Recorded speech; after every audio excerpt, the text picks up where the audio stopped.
لبيك اللهم لبيك لبيك لا شريك لك لبيك إن الحمد والنعمة لك والملك لا شريك لك. نحمده ونسلم على رسوله الكريم اما بعد فاعوذ بالله من الشیطان الرجیم بسم اللہ الرحمن الرحیم والذین آمنوا اشد حبا للہ.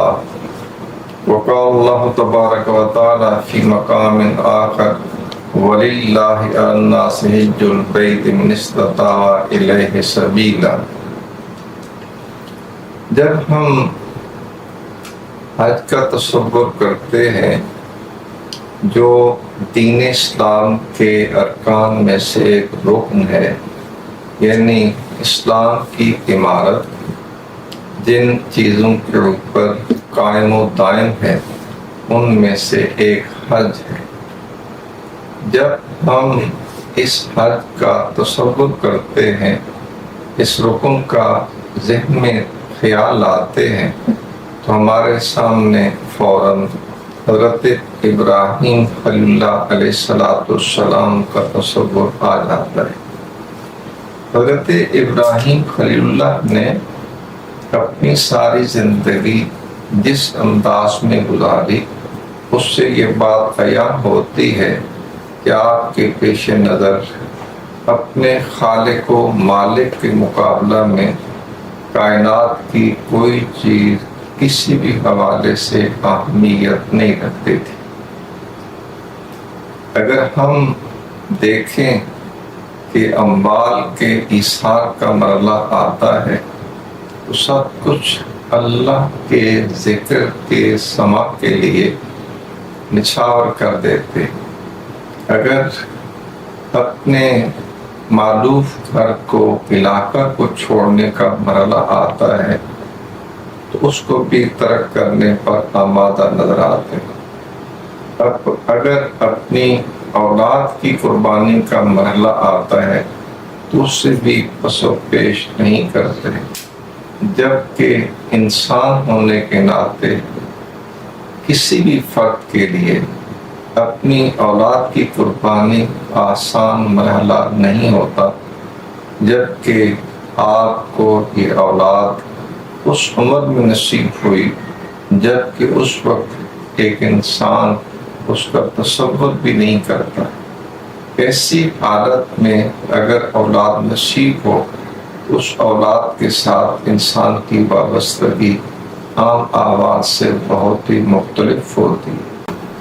اسی طرح جب اپنی جان کی قربانی کا مرحلہ آتا ہے تو نمرود کی آگ میں بغیر کسی ہچکچاہٹ کے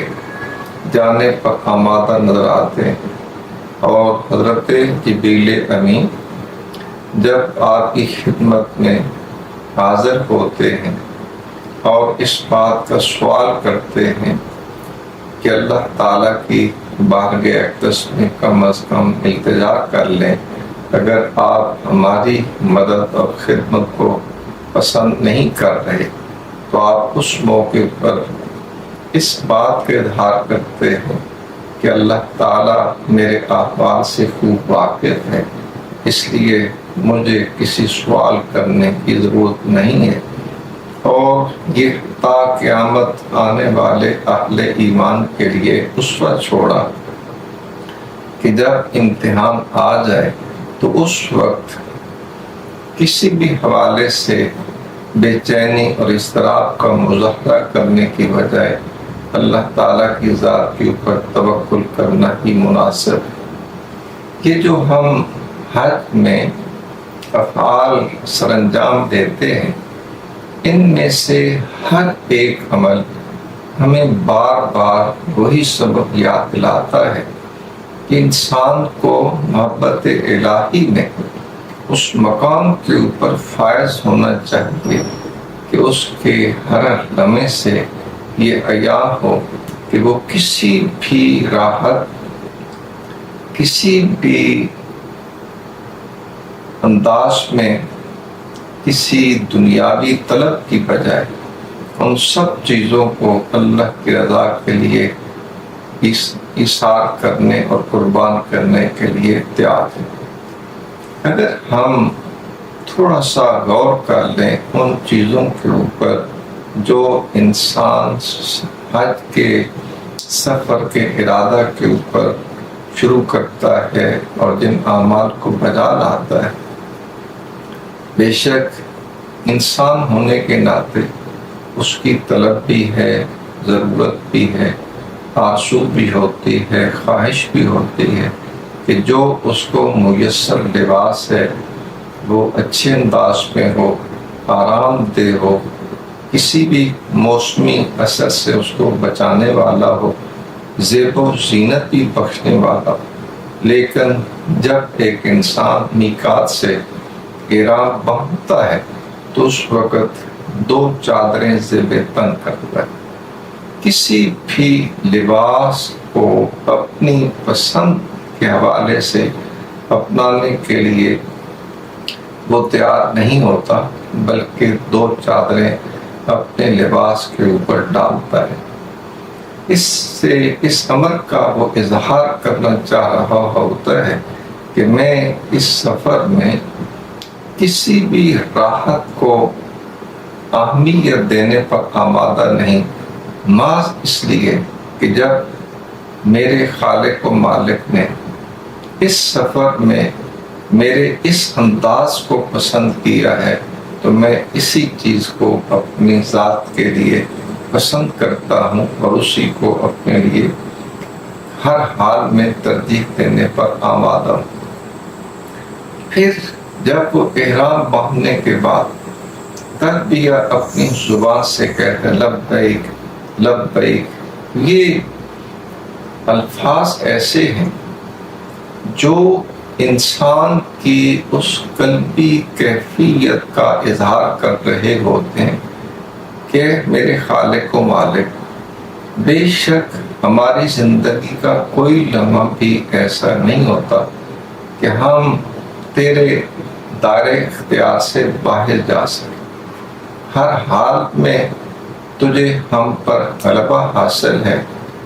ہم اگر ایک قدم بھی اٹھاتے ہیں تو تیری منشا کے ساتھ ہی چل سکتے ہیں، تیری مشیت کے بغیر ہم نہ سانس لے سکتے ہیں، نہ تکلم کر سکتے ہیں، نہ کوئی قدم اٹھا سکتے ہیں۔ لیکن یہ جو وقت ہمارا آ رہا ہے اس میں ہم اپنی زبان سے بھی، اپنے جوارے اور اعضاء سے بھی اور اپنے دل سے بھی اس بات کا اعلان کر رہے ہیں کہ خالق و مالک، ہم تیری بارگاہ میں حاضر ہیں اور التجا کرتے ہیں کہ ہمارے ان لمحات کو حضوری میں بدل دے اور اس کمال پر ہمیں فائز کر دے کہ دنیا کی کوئی چیز تیرے ارادہ، تیری منشا، تیری رضا کے بغیر کوئی شے اہمیت رکھنے والی نہ رہے۔ اسی طرح جب ایک انسان اگلے مرحلے میں داخل ہوتا ہے اور مکہ مکرمہ پہنچتا ہے، اس سے بیت اللہ شریف کی زیارت ہوتی، تو وہ کیفیات انسان کی زندگی میں ایسی ہوا کرتی ہیں کہ اس کی نظر جب بیت اللہ شریف پر پڑتی ہے تو وہ اپنے طور پر یہ چیز محسوس کرتا ہے کہ دنیا کی کوئی بھی چیز اپنے منظر کے اعتبار سے اس کے ہم پلہ نہیں۔ جس طرح اس بیت اللہ شریف کا ظاہر اور اس کے اوپر ڈالا گیا پردہ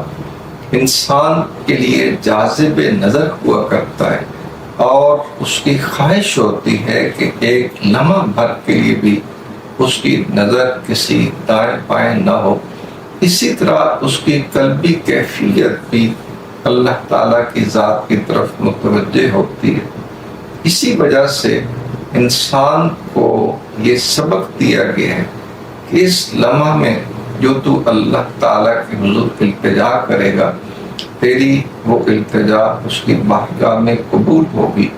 اس کی حکمت یہ ہمیں سمجھ آتی ہے کہ انسان اس وقت اپنے ظاہر و باطن کے اعتبار سے محبت کی اس انتہا کے اوپر فائز ہوتا ہے کہ جس وقت اللہ اور اس بندے کے درمیان کوئی اور چیز حائل نہیں ہوتی، بلکہ اس کی زندگی کا، اس کی ساتوں کا ہر لمحہ اسے اپنے خالق و مالک کے قریب سے قریب تک کر رہا ہو۔ اس کے بعد جب وہ حجر اسود کا بوسہ لے اگر نصیب ہو، یا استلام کرے اگر نصیب ہو، یا اس کے بالمقابل آ کر استلام کرے اسے جو یہ نصیب ہو، جیسا موقع محل ہوتا ہے، یہ بھی اس کی کیفیات میں سے خاص کیفیت ہوتی ہے۔ ایک انسان ان لمحات میں اپنے آپ کو یوں محسوس کرتا ہے کہ اپنے خالق و مالک کی بارگاہ میں ایسی اسے کیفیت حاصل ہے جس طرح کہ آقا دو عالم صلی اللہ علیہ وسلم نے حدیث جبریل میں احسان کی وضاحت کی ہے کہ تم اللہ کی اس طرح عبادت کرو کہ تم اپنے رب کا دیدار کر رہے۔ تو حجر اسود کا استلام کرتے وقت یہ اس کی کیفیت بدرجہ عظم محسوس ہوتی ہے۔ پھر جب وہ بیت اللہ شریف کا طواف کرتا ہے، شوق و محبت کا وہ عالم ہوتا ہے، اور پھر اپنی زبان کے اوپر مختلف تسبیحات، مختلف دعائیں اور التجائیں اس کی زبان پر ہوا کرتی ہیں۔ اس ساری کی ساری کیفیات اس محبت الہی کے آخری درجہ کے اوپر فائز ہوا کرتی ہیں۔ اسی طرح جب طواف سے فارغ ہوتا ہے اور پھر صفا و مروہ کے درمیان سعی کرتا ہے، یہ بھی سعی بظاہر ایک انسان کے جسم کا عمل ہے جو اس کے قدموں کے واسطہ سے پائے تکمیل کو پہنچ رہا ہوتا ہے، لیکن اگر ہم اس عمل کی طرف اس کو متعلق کریں جہاں سے اس سفر کا آغاز ہوا اور سعی کا آغاز ہوا، اس میں حضرت حاجرہ کا ایک عمل ہے کہ جب حضرت ابراہیم خلیل اللہ انہیں اور ان کے بیٹے حضرت اسماعیل کو اس وادی غیر ذی زرع کے اندر چھوڑ کر جاتے ہیں اور کچھ غذا وہاں پہنچا کر واپس جاتے ہیں، جب پانی ختم ہوتا ہے تو اپنے بیٹے کی اس کیفیت کو دیکھ کر پانی کی تلاش کے لیے ایک انسان جس اضطراب کا شکار ہوتا ہے اور پھر کسی شے کا سہارا لینے کے لیے جذباتی کیفیت میں مبتلا ہوتا ہے، حضرت حاجرہ نے اسی انداز کو اپنایا اور اپنی جو فطرتی اور طبعی کیفیت ہے اس کا اظہار کیا۔ تو ایک انسان حضرت حاجرہ کے اس عمل کو اپنی ذات کے اوپر نافذ کر کے اس منظر کو اپنے ذہن میں لاتا ہے اور اپنے خالق و مالک کے اوپر توکل کا وہ معیار پاتا ہے جو حضرت حاجرہ کو نصیب ہوا کہ آپ نے 7 چکر لگائے۔ بظاہر پانی کا کوئی تصور اس وادی میں نہیں تھا، لیکن اللہ تعالیٰ نے ایک خاص کرم فرمایا اور جہاں حضرت اسماعیل کی ایڑیاں زمین کے ساتھ مس ہو رہی تھیں، وہاں سے چشمہ پھوٹا اور اہل ایمان کے لیے تا قیام قیامت ایک ایسی نعمت میسر ہو گئی کہ آج تک لوگ اس سے انتفاع کر رہے ہیں۔ وہی ایک کیفیت اس آدمی کے اوپر بھی طاری ہوتی ہے کہ ایک انسان کتنے ہی مشکل حالات کا سامنا کر رہا ہو، جب اسے اللہ تعالیٰ کی طرف رجوع نصیب ہوتا ہے تو اس کی یہ تمام تکلیفیں ختم ہو سکتی ہیں۔ اس کے بعد بھی جو افعال حج ہیں، مقام عرفات میں وقوف کی شکل میں ہو، پھر مزدلفہ کے اندر قیام، پھر مینا کے اندر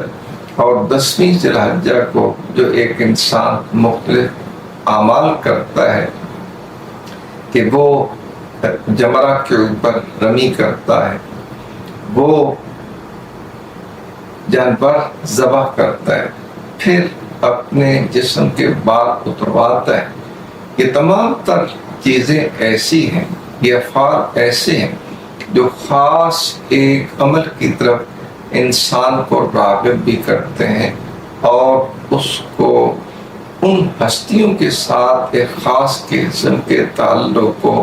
قائم کرنے کا موقع بھی عطا کرتے ہیں۔ جس طرح ان جلیل القدر ہستیوں کی زندگیوں میں یہ چیزیں وقوع پذیر ہوئیں اور انہوں نے اپنی زندگی کی معراج کو پایا، اسی طرح کوئی بھی بندہ مومن ان مراحل سے جب گزرتا ہے تو اس کا اپنے خالق و مالک کے ساتھ ایک ایسا تعلق قائم ہوتا ہے جو اس کے لیے معراج کا درجہ رکھتا ہے۔ اسی طرح جب مناسب میں 10 ذی الحجہ کو ان افعال سے فارغ ہونے کے بعد پھر بیت اللہ شریف کی زیارت کے لیے آتا ہے، جس کو ہم طواف زیارت کے نام سے یاد کرتے ہیں۔ اس کا شوق فراواں ان تمام تر وادیاں جو بالکل بے آباد ہیں، کسی بھی حوالے سے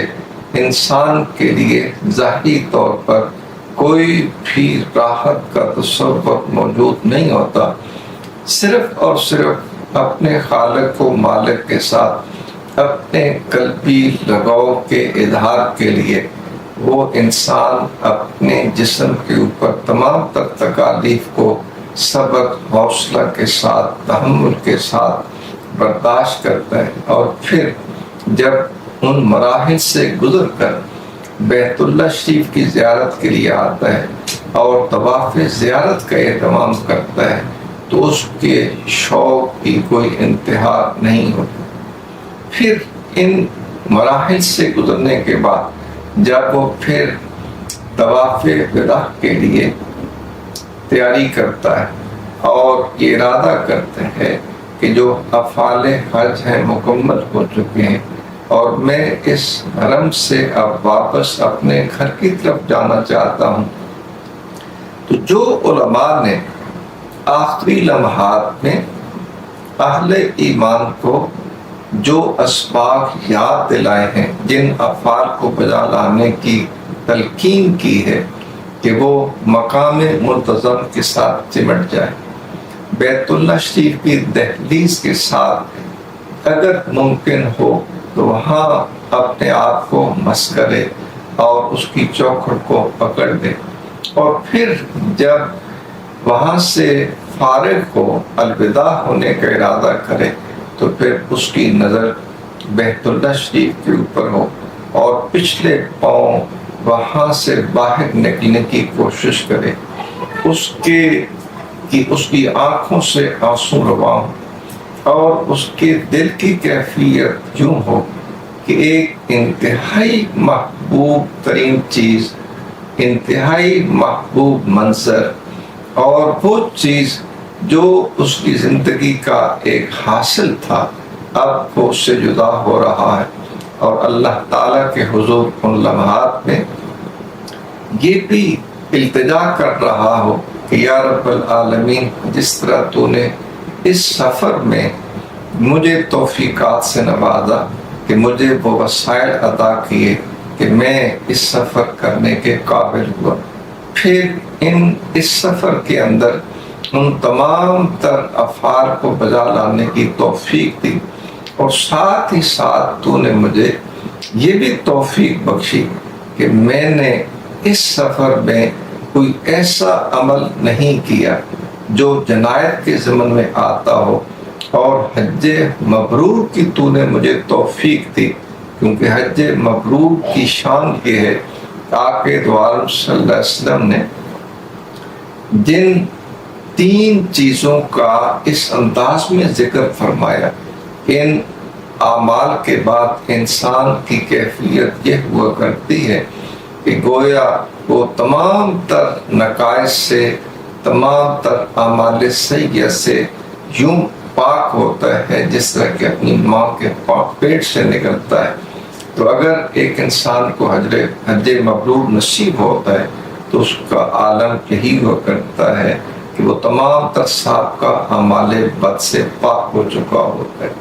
تو جس طرح تو نے پہلے اس سفر میں اس نعمت عظمیٰ سے نوازا، اسی طرح میں تیری بارگاہ اقدس میں التجا کرتا ہوں کہ تو پھر بھی مجھے اس نعمت عظمیٰ سے نواز. گویا اس سفر حج حقیقت میں محبتوں کا امین بھی ہے، محبتوں کا اظہار بھی ہے، اور انسان کو محبت کے جتنے مراحل متوقع ہو سکتے ہیں ان میں مرتبہ کمال کے اوپر فائز کرنے والا بھی. اللہ تعالیٰ کی بارگاہ اقدس میں التجا ہے کہ جن جن افراد کو یہ توفیق نصیب ہو، یہ موقع ملے کہ وہ حج بیت اللہ کے لیے جا رہے ہوں، اللہ تعالیٰ ان کا ہر قدم مبارک کرے، ان تمام تر اعمال سے انہیں بچائے رکھے جو کسی بھی حوالے سے جنایت کے ضمن میں آتے ہوں، تاکہ جب وہ سفر حج سے واپس آئے تو اس کے مقدر میں حج مبرور لکھا جا چکا، اور اس کی ذات مخلوق خدا کے لیے بھی اور اس کی اپنی ذات کے لیے بھی بہترین نفع کی شکل اختیار کر چکا. السلام علیکم ورحمۃ اللہ.